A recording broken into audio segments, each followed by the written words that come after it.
Mekanisme persalinan ada 6 gerak-gerakan. Yang pertama ada penurunan kepala. Turunnya kepala dapat dibagi dalam masuknya kepala dalam pintu atas panggul, majunya kepala, masuknya kepala ke dalam pintu atas panggul. Pada primigravida, masuknya kepala ke dalam pintu atas panggul biasanya sudah terjadi pada bulan terakhir dari kehamilan, tetapi pada multigravida biasanya baru terjadi pada permulaan persalinan. Masuknya kepala ke dalam PAP biasanya dengan sutura sagittalis melintang dan dengan fleksi yang ringan. Masuknya kepala melewati PAP dapat dalam keadaan sinklitismus, yaitu bila sutura sagittalis terdapat di tengah-tengah jalan lahir, tepat di antara simfisis dan promotrium. Os parietal depan dan belakang sama tinggi.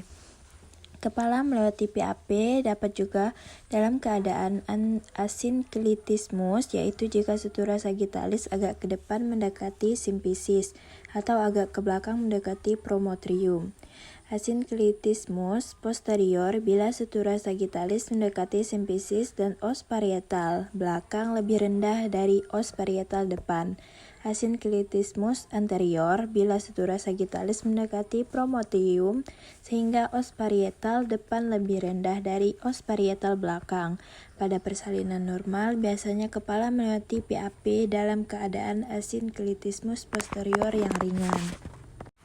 Selanjutnya, majunya kepala. Pada primigravida, majunya kepala terjadi setelah kepala masuk ke dalam rongga panggul dan biasanya baru mulai pada kala 2. Pada multipara, sebaliknya, majunya kepala dan masuknya kepala dalam rongga panggul terjadi bersamaan.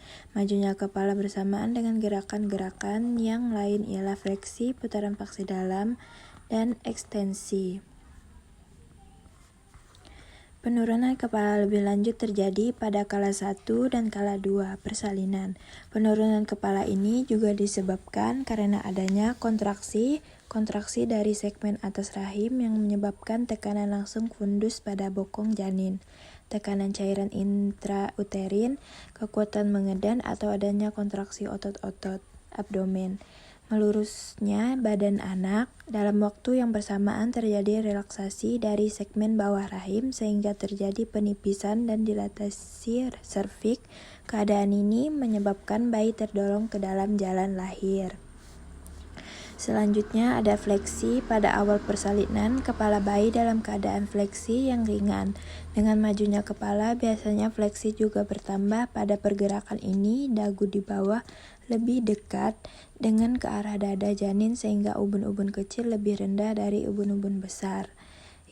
Hal ini dikarenakan pada saat anak didorong maju mendapat tahanan dari dinding serviks, dinding panggul, dan dasar panggul. Dengan adanya fleksi, diameter suboccipito-bregmatica 9,5 cm mengganti diameter suboccipito frontalis 11 cm. Sampai di dasar panggul biasanya kepala janin berada dalam keadaan fleksi maksimal. Selanjutnya putaran paksi dalam. Pemutaran bagian depan sedemikian rupa sehingga bagian terendah dari bagian depan janin memutar ke depan bawah simfisis.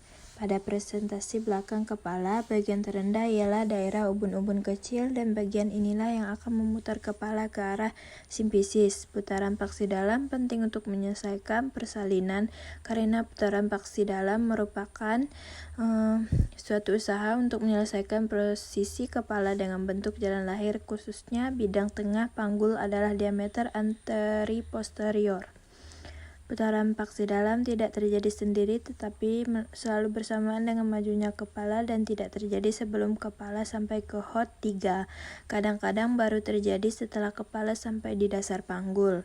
Putaran paksi dalam ini disebabkan oleh pada letak fleksi. Subocciput merupakan bagian terendah dari kepala.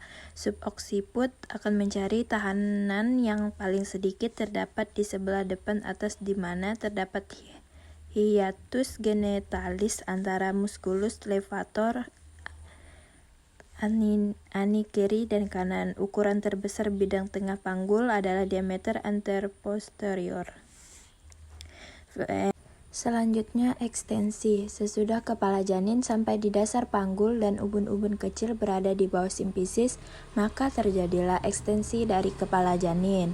Setelah suboksiput bertahan pada pinggir bawah simfisis, suboksiput akan menjadi pusat pemutaran atau hipomoslion pada ekstensi kepala janin, maka lahirlah berturut-turut pada pinggir atas perineum ubun-ubun besar, dahi, hidung, mulut, dan akhirnya dagu dengan gerakan ekstensi.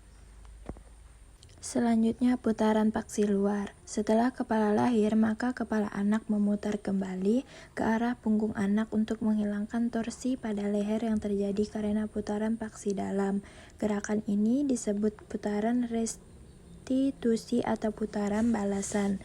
Putaran dilanjutkan hingga belakang kepala berhadapan dengan tuber ischiadicum sepihak.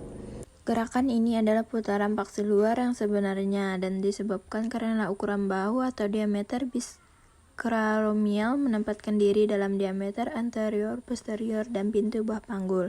Selanjutnya eksklusi. Setelah putaran paksi luar, bahu depan sampai di bawah simfisis dan menjadi hiposolion untuk kelahiran bahu belakang. Kemudian bahu depan menyusul dan selanjutnya seluruh badan anak lahir searah dengan fleksi.